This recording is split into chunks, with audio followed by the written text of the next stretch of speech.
those 4 shaded identical circles with 2 unshaded circles. So these are the 4 shaded small circles, and then there'll be 2 unshaded circles, this one and this one. They mentioned that the diameter of the small unshaded circle AB is 4 cm. So the diameter, so if you were to plug them out, which means that from here to here, it is 4 cm.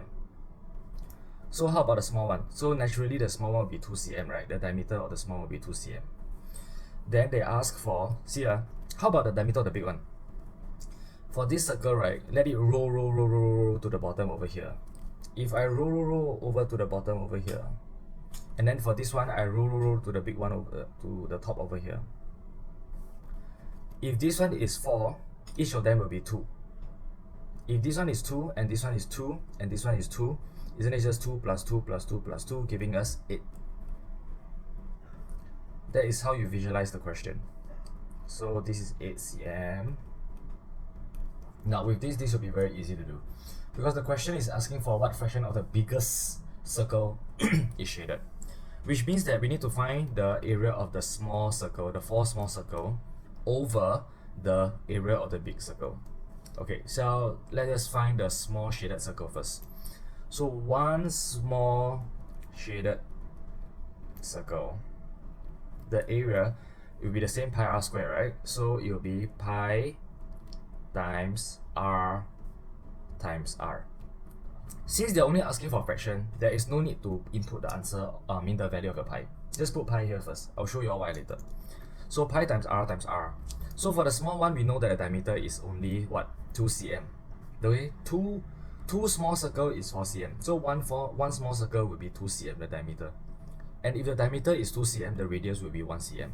So it's just pi times 1 times 1, giving us pi cm squared.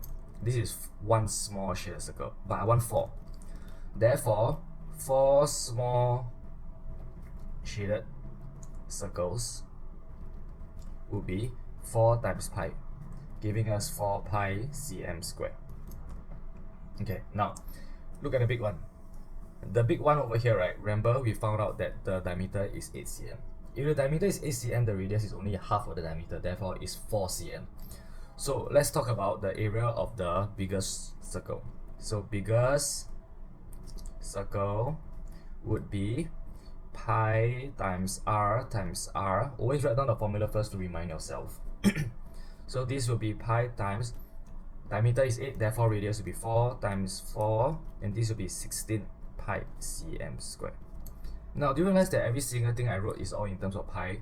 Why do I want to do this? Now, because they're asking for a fraction of the bigger circle is shaded, right? So the answer would be the total of the 4 small shaded circle, which is 4 pi, over the area of the bigger circle, which is 16 pi. See, if it's just pi and pi, right, you can just cancel the pi, and then simplify 4 over 16 will give you 1 over 4. So you still get the answer, which means that there is actually no need to input the value of pi at all, because eventually when you put one over the other, it's going to cancel each other out, and then you're going to get a fraction over here. Alright, so this is actually quite easy. So remember, for this one, the only stumbling point will be the fact that they give you the diameter, and then you have to figure out the radius by yourself. And then you have to slowly roll one of this shaded ball over here and roll the other one over here to find out the total diameter of the big circle. And then you do the fraction portion. So while parents are watching this, teach your child how to place the circle properly, and then they will be able to find the information that they need. Done.